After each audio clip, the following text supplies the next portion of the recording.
expert talaga at magagaling sila pagdating sa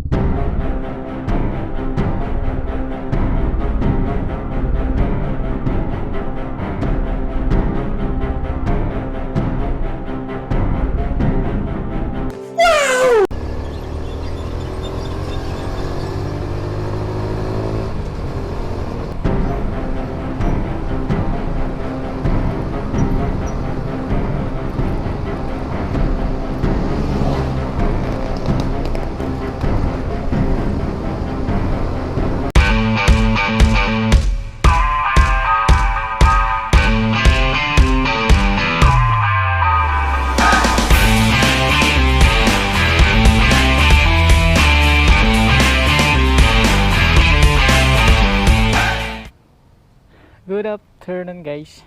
Kumusta kayong lahat? Yung mga ganitong oras talaga yung parang masarap mag-ride, no? Kasi unang-una na wala nang init. Hindi naman tayo takot sa init. Masarap lang kasi magbiyahe na yung bang parang ang presko ng pakiramdam mo, di ba?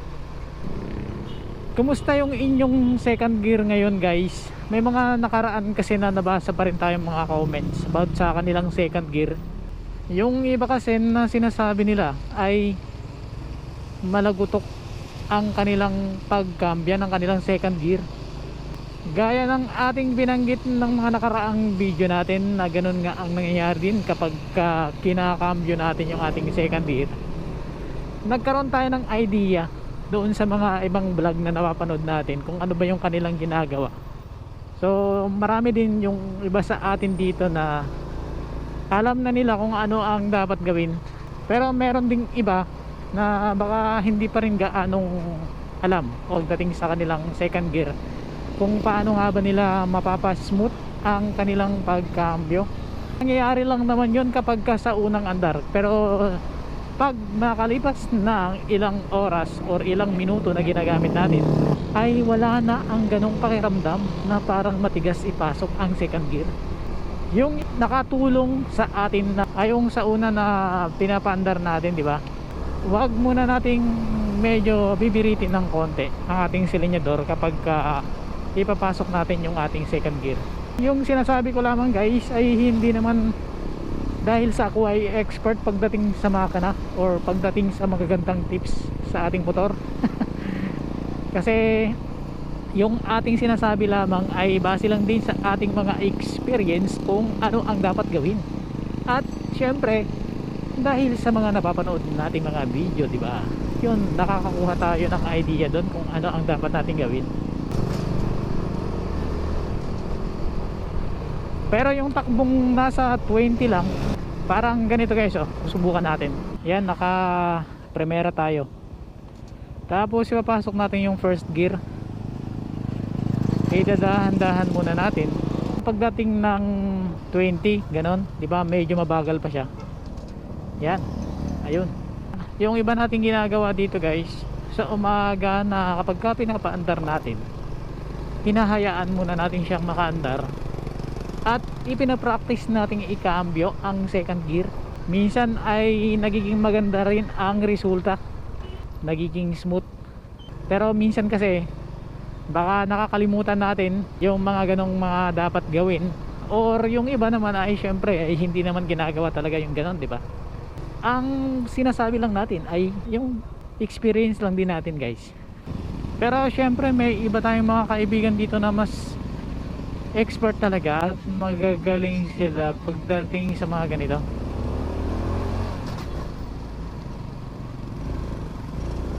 Okay.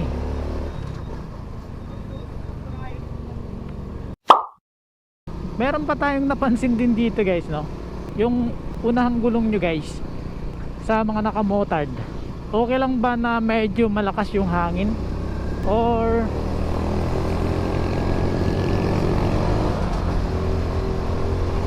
okay lang na mahina yung hangin? Yung dito kasi sa atin guys, kapag binabawasan natin ang hangin, yung nangyayari, nagkakaroon siya ng para mga bitak-bitak sa gilid, yung parang nagka-crack. Pero kapag dinadagdagan naman natin ang ating hangin sa unahan, kasi nga kapag meron tayong angkas, yung nangyayari naman guys ay ang lakas ng lagutok ng ating unahan. Yung bang yung parang yung head niya, yung dito, parang tumatama siya sa, ewan ko kung saan tumatama banda.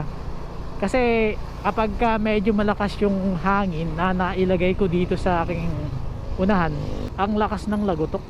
Yung sa akin naman, mas gugustuhin kung medyo kulang ang hangin sa unahan, para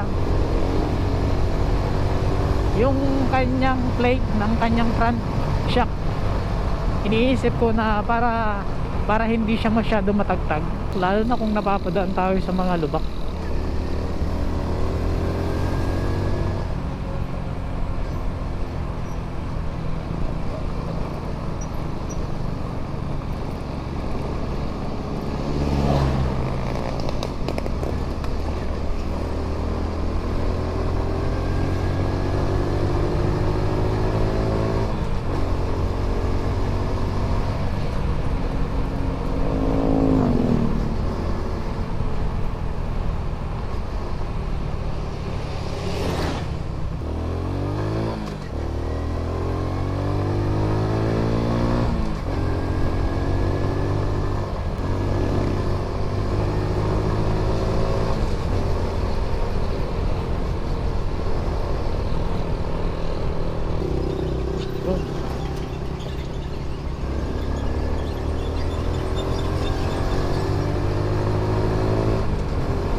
Ito yung delikado guys, oh. May mga buha-buhangin, tapos bigla kang napakurbada. Ayun.